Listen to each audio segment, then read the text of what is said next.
Additionally, we talked about trade, and we get along very well on trade. We'll do something, but I think the Prime Minister knows that over the years, the United States has been very good to a lot of people, and it's time for us to benefit also. So we're going to have a good relationship on trade, and we discussed other things also. But Mr. Prime Minister, it's an honor to have you at the White House. Thank you very much. Well, thank you, Mr. President. This year is 200 years since the first immigration from Norway to the U.S. We come here early in your term. Appreciate that you take time.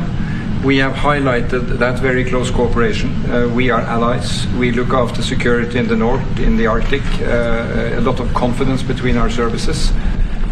We have discussed in detail the war in Ukraine. I have saluted the President for his initiative to make progress towards something that can be a ceasefire and an end to this terrible conflict. It is a complex picture, but it needs political will and push, and we have exchanged ideas on that. And I think the President and his team have been open to hear our perspectives. And on trade, we have also emphasized that we can benefit, both of us, by trading. We can be complementary, and we can find good solutions. But first of all, I appreciate, Mr. President, the spirit and the tone of this conversation, which has been a confirmation of a very strong partnership. Thank you very much. Appreciate it. Any questions? Hey, what's going on, guys? We are back. Another episode. It is getting good. Man, who's enjoying the show? I say the show, but there's a lot of craziness going on out there. A lot of craziness. Got a few different breaking news articles out of today. So I will go over those throughout the video, but I'm going to get right back into it.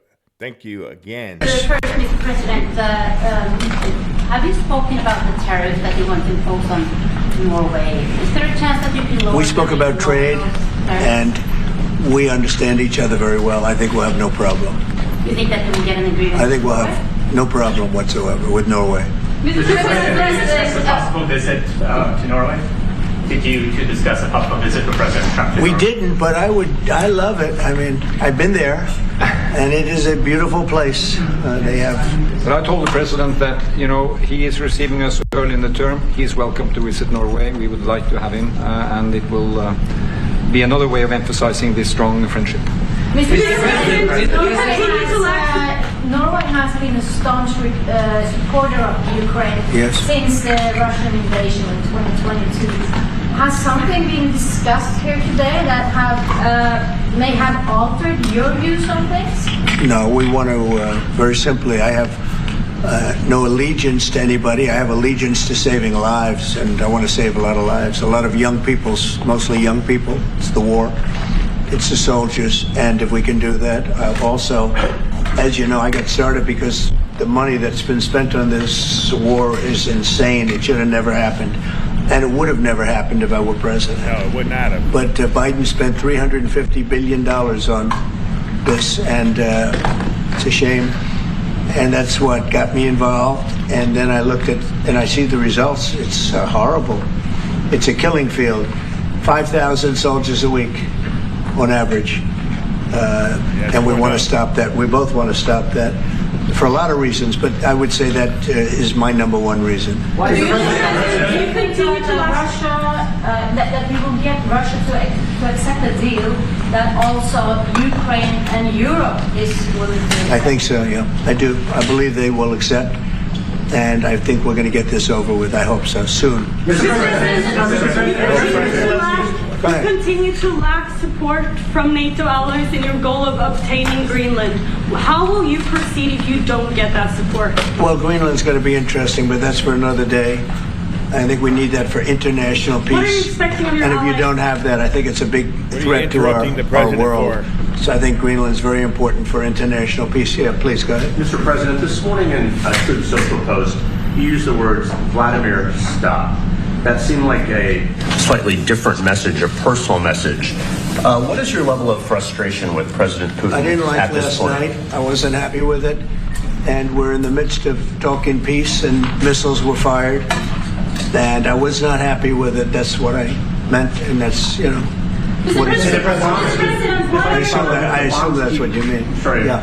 If the bombs keep falling, will you consider additional sanctions toward Russia, or what will you do if President Putin... I'd rather answer that question in a week. I want to see if we can have a deal. No reason to answer it now, but I won't be happy. Let me put it that way. Things will happen. Mr. President, why are you not putting more pressure on Russia? I know a lot of Europeans... Putting a lot of pressure. You don't know what pressure I'm putting on Russia. They're dealing. You have no idea what pressure I'm putting on Russia. We're putting a lot of pressure. That's exactly right. What kind of question is that anyway, you retard? Maybe tell us that. We're putting a lot of pressure on Russia, and Russia knows that, and some people that are close to it know, or he wouldn't be talking right now. The Prime Minister understands that better than anybody. He wouldn't be talking right now. He's talking, and we're putting a lot of pressure. I think he wants to make a deal. We're going to find out very soon, but it takes two to tango. And you have to have Ukraine want to make a deal too, and they're being hit very hard. And I do believe they want to make a deal. Mr. President, They all want to make a deal. Mr. President, you said that the Ukraine have to give some territory to win peace, among them Crimea. Do you stand by that? And I know that the former NATO General Secretary today has told you that he does not agree, and he believes the territorial integrity of the Ukraine. How will you deal with that with your allies? And do you stand by that Ukraine have to give? Former Secretary General happens to be right here, you know, so they can't put words in his mouth. He's been a great general, frankly. It was because that's what you are. Really, you're a general. But he's been a great Secretary General. We had a tremendous relationship, very successful. And I think he could speak for himself. He's right here. But do you still agree that Ukraine have to give some territory away to win peace? Well, it depends what territory. They've been fighting. They've lost a lot of territory. And we'll do the best we can. Working with Ukraine, we'll do the best we can. But they lost a lot of territory. When you say Crimea, that was handed over during a president named Barack Hussein Obama. That had nothing to do with me, Crimea. That was 11 years ago with Obama. And they made a decision. There wasn't a bullet fired. There was no fighting. There was no anything. They just handed it over. Now they say, well, can you get it back? I think that's going to be a very difficult thing to do. That was given by Barack Obama when he was president, not by Donald Trump. Thank you, Mr. President. Zelensky claims Russia used a ballistic missile manufactured in North Korea during a recent attack on Ukraine. That's one of the things he's talking about there on that one. And then also to troll some of you liberals, Democrats, my friends, Trump's official online store is now selling hats labeled Trump 2028, baby. So drop your likes and shares and comments down below. That'd be awesome. I like that one. And then one more is, you'll love this one. Washington State has passed a new law that grants $120,000 in forgivable loans specifically for black first-time homebuyers. That's amazing. Is there such a thing as anti-racism or racism? Anti-racism? Why can't it be just for all Americans? White, black, gray, brown, blue, yellow, it doesn't matter. Why can't it just be $120,000 for any American? When you start saying color, then it's racism. Come on now. Peace proposal that you put on the table. It's a 30-day ceasefire proposal. The national security team presented it to both Ukraine and Russia. 2 months ago, Ukraine agreed to that ceasefire proposal. Immediately, Russia has not. And my question is Russia the obstacle to peace based upon that, just getting to that 30-day ceasefire? I don't think so. I think that they both want peace right now. They're ready to do something. We'll see what happens. Complicated. very complicated. But I think they are both very much looking to make a deal. Marco, what would you say? Well, first of all, what was put before our partners was options to discuss about things that it would take to end a war. This war is endable. Both sides just have to agree to it. We've shown them a pathway forward. We've discussed those ideas. It was a good meeting yesterday. There'll be good meetings over the weekend. We've shown them the finish line. We need both of them to say yes. But what happened last night with those missile strikes should remind everybody of why this war needs to end. It's horrible those missiles landed. What's even worse is there are today people that were alive yesterday that are not alive today, because this war continues, and the president wants to stop it. And everyone should be thanking the president for being a peacemaker and trying to save lives. That's what we're trying to do here. It's not our war. We didn't start it, as you know. But we're trying to end the dying. We're trying to end the destruction. And we've shown the path forward. We can see the finish line, but both of them have to get there. We're going to do everything we can to help them get there, but they have to ultimately say yes. Both And we are using a lot of pressure absolutely. on both. You know, if you think we're just in there because we're nice people, and we are nice people, but we're using a lot of pressure on both. We're getting nicer. What concessions, Mr. President, and to your national security team, what concessions has Russia offered up thus far to get to the point where you're closer to peace? Stopping the war, stopping taking the whole country. Pretty big concession. Mr. President, if you are going to take down the tariffs, what do you want Norway to buy more of from the U.S.? To buy more? Well, you don't need snow. You don't need skis. You don't need ski champions either, right? You have a lot of them.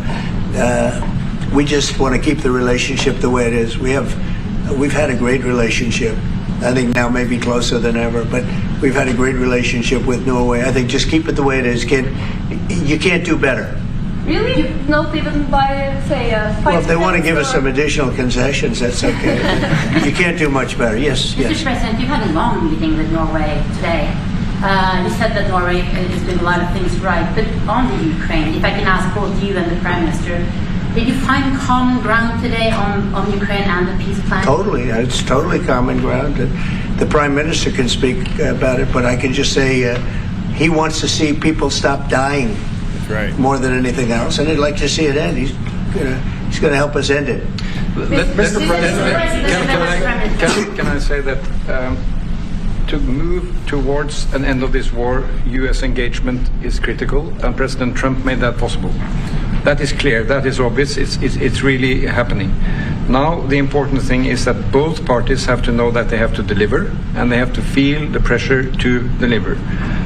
Ukraine is under attack. They are defending themselves. Lives are being lost. And we believe very firmly that there needs to be a ceasefire, the initiative taken by the US some time ago. It needs to be respected. And then to move on to something which both parties can own. That is the complicated part in such a dramatic war. Right. And here I believe Europeans and Americans working together, as we do much closer now. And I salute the team of President Trump of being, open in that process. We had a good discussion on this today. Peacemaker. And then we have to move on, and we Trump. cannot lose time because this is too much drama happening. One thing is people losing their lives, but it is a bad thing for Europe, and it's a bad thing for the world to having such a broad conflict going on. It can have ramifications far beyond Ukraine. Mr. President, follow-up question on China. Mr. President, if I forgot my question. I wanted to ask about. It's all right. Sorry. That happens to the It best of happens us. sometimes, yeah. No, Mr. President, I wanted to ask about the. Zelensky has said that he wants more Patriot missiles. So far, has been no response from the United States. If you and the United States decides to pull out of negotiating for peace, trying to go for peace, does that also mean a no on Patriot missiles, a no on sharing intelligence with Ukraine? Let's see what happens. I think we're going to make a deal. And if we make a deal, that'll be wonderful. We won't have to worry about your question. You can ask that question in 2 weeks, and we'll see. But I think we're getting very close. The Prime Minister feels the same way, and we'll hopefully not have to answer that question. It's almost like he knows. You know what I mean? It always seems like he knows. Just the way he answers the question. I don't know how you guys feel, but to me, it's just like he knows the answer to that already. Norway is the third country to be officially invited to the White House after Liberation Day. Why did you invite Norway so soon to the White House? Because I like them. And I like your prime minister, and I like the way your government runs. And I respect the king. He's highly respected in Norway. It's a great thing. Not an easy thing to do. He's done a great job. Yeah. Would you like an invitation to visit the king? Absolutely. You get me that invitation. I just told the president he's welcome to visit Norway.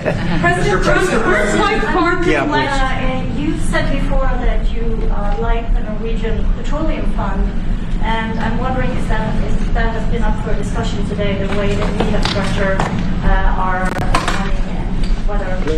Well, this fund was created in the late 1990s to save for future generations the income from oil and gas. Norwegians should continue to work as hard, dedicated, innovate and move forward despite having these incomes, which we happen to be in the period of our history where we can harvest, and we have transferred that into investments, half of them, by the way, here in the United States. So I think this is a model which we have been able to explore. If we can share experiences, and we do with our colleagues in the US, you never copy this one-to-one, but there can be techniques and way of working that we have used in organizing our fund. Jens Stoltenberg was the finance minister when the first dollar entered that fund. I'm pretty dang sure that Donald Trump started a fund. I can't remember the name of it. I'll get back with you guys on that one. He did the same thing, but I haven't heard nothing since. You know what I mean? So he's a safe hand to have as a finance minister today. What do you say? No, and as you said, Mr. Prime Minister, we are ready to sit down with the US to also work with them on if they want to establish a sovereign wealth fund, because we have a good experience with our fund. And I think that one example of how we work together with the United States is that half of the fund, close to $1 trillion US, are invested in the United States, mainly in equity, but also some in fixed income, including government bonds. So this is an expression of trust in the United States, expressed by the strong investment of the Sovereign Wealth Fund. Then just briefly on Ukraine, since it was mentioned, we had a very good and extensive discussion about Ukraine, the path forward to peace. And as the Prime Minister said, we commend the US for pushing forward to try to find a negotiated solution. At the same time, we need to continue to support Ukraine, and therefore I'm proud that Norway has actually tripled the military support to Ukraine, and this year we will allocate close to $8 billion to Ukraine. That will strengthen them and also their hand on the negotiating table. I may add to that, if there's a peace, and there will be a peace, we have a common responsibility in securing democratic Ukraine for the future, and the best security guarantee they can have is the ability to defend themselves, and we are investing in that. Mr. Prime Minister, if I may, as it relates to tariffs, Mr. President, when you unveiled your reciprocal tariffs on April the 2nd, the tariff rate for Norway was 15%. Based upon your conversations that you've had today with the Prime Minister, do you see that tariff rate coming down from what you proposed just a few weeks ago? Well, they have a great fund of $2 trillion. It's a big fund, and they don't have any debt. So I think they'd probably be willing to pay us more than that, I hope.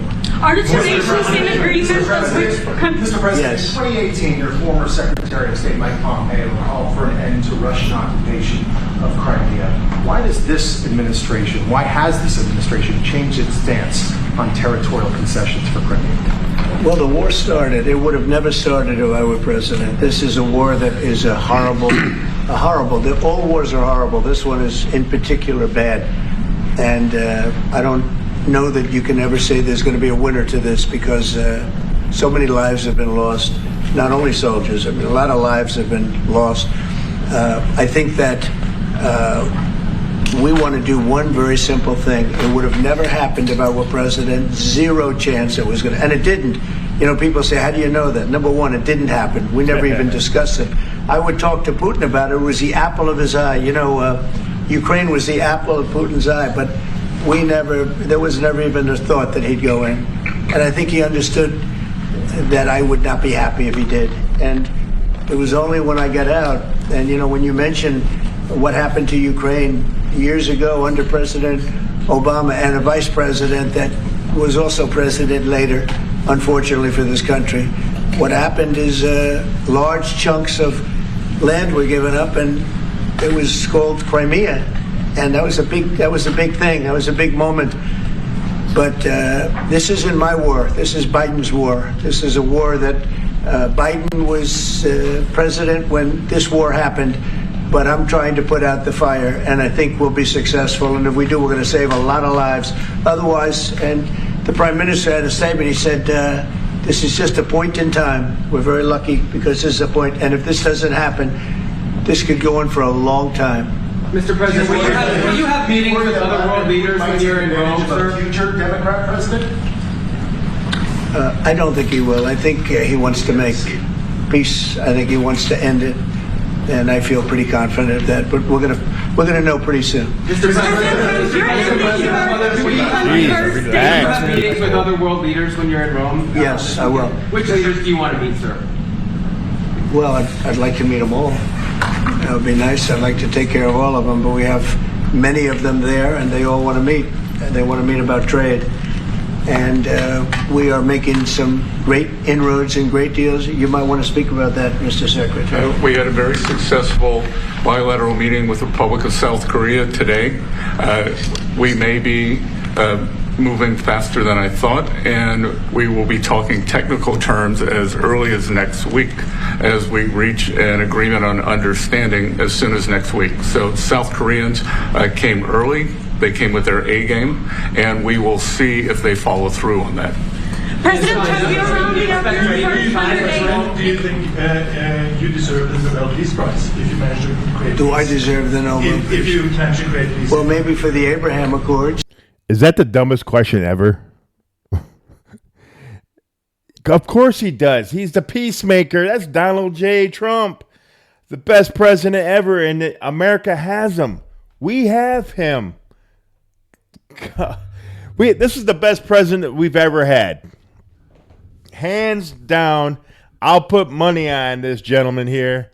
Donald Trump is the best president we've ever had, and probably ever will have. Prove me wrong.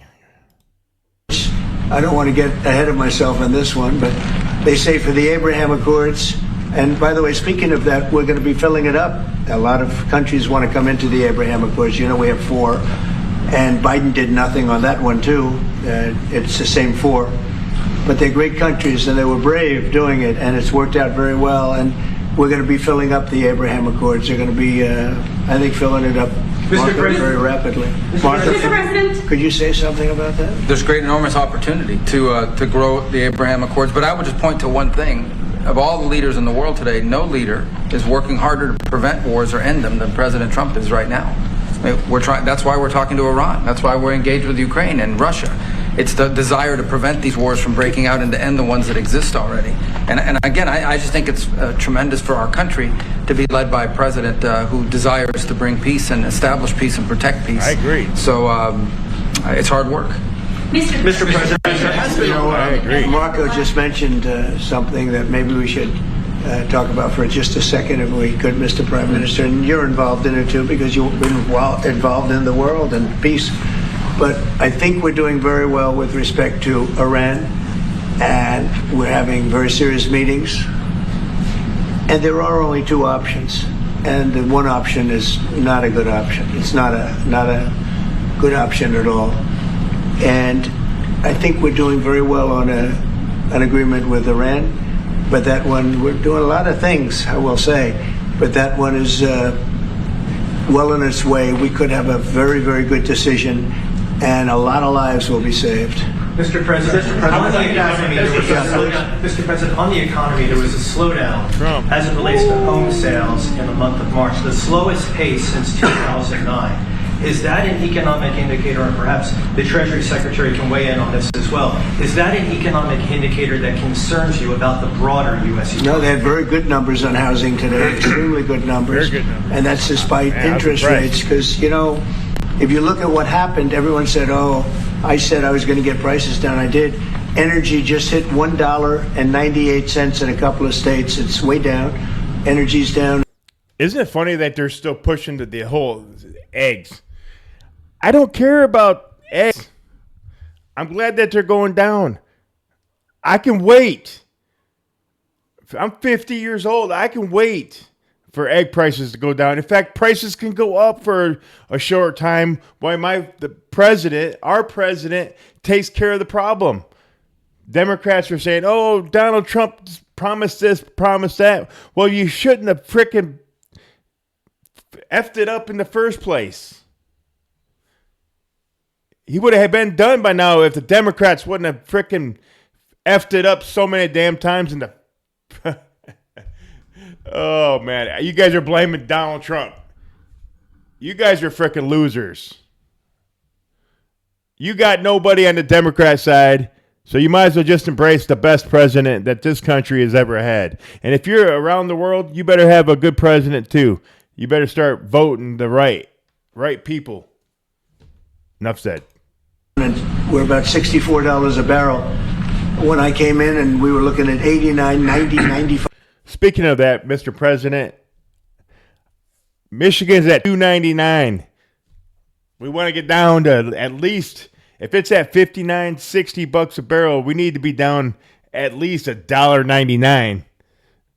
$1.50 free. $5. And by the way, that helps us solve the war too. Having those energy prices is a big incentive for Russia to also agree with solving the war problem. Groceries are down. When I was with you 2 months ago, you were complaining about eggs. I said, I just got here. I was here for about a week when the press started saying about eggs have gone through the roof. I said, I just got here. Tell me about eggs. And they happened. They went through the roof and you couldn't get them. So we just had a big Easter egg hunt at the White House. Thousands and thousands of eggs. And the price was down 87%. So we did a great job. Housing is doing very well. We should lower interest rates. That's the Fed. I hope they lower interest rates. That's a smart thing to do. Be ahead a little bit, although already it's a little bit late. But in the end, we just have a great country. We have a very strong country, and we have every other country. I can't think of one country that doesn't want to negotiate a deal. And they either negotiate a deal or we set a deal that we think is fair. Because we don't have to go through all of these.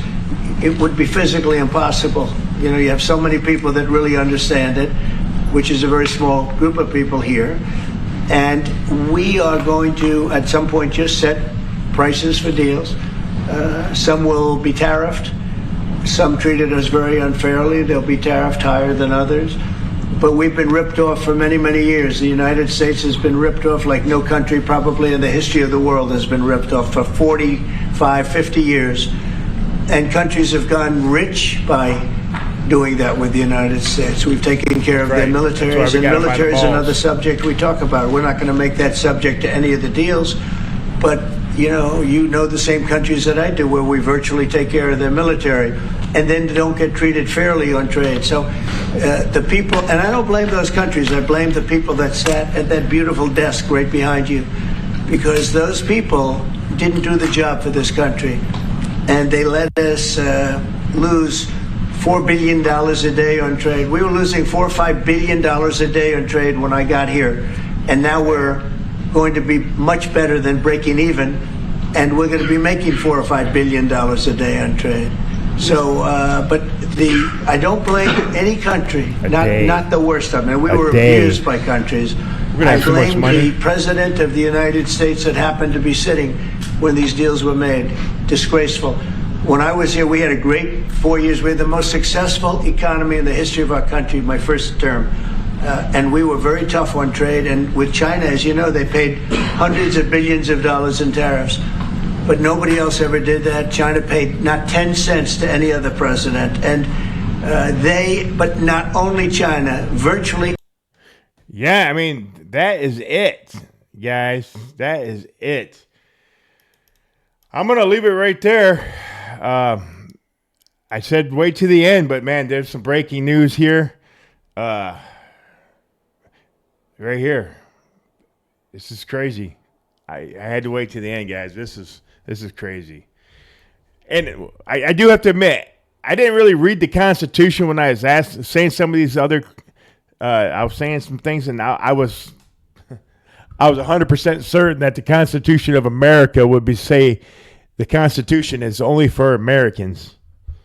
I was wrong. So I do apologize to everybody that I was wrong on that one. It's worded weird for me. But anyway, the FBI has now arrested a New Mexico judge, Juan Cano, and his wife, who were caught harboring an illegal Tren de Aragua gang member in their home.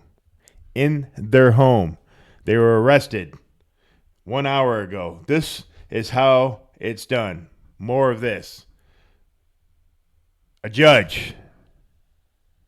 Let's arrest all the other judges. One other thing happened 5 hours ago was Treasury Secretary Scott Bessent said tariff deals are moving faster than we had thought. South Koreans came early. They came with their A game, and we will see if they follow through. Tariffs works. Donald Trump was right again. Donald Trump is right on just about everything. Give me something that he's been wrong on that happened.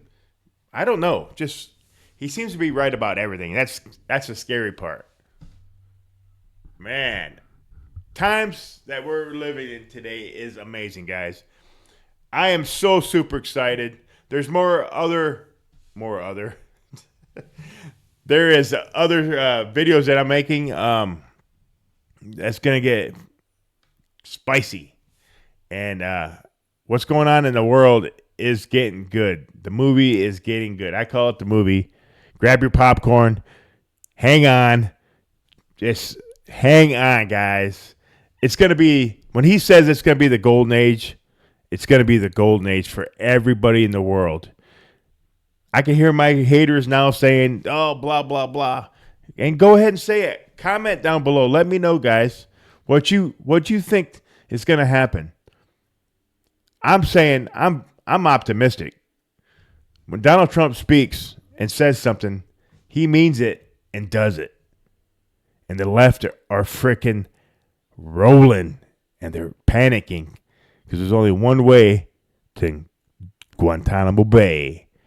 With that being said, guys, please like, share, and subscribe. As always, have a wonderful evening, morning, and then we'll see you on the next episode.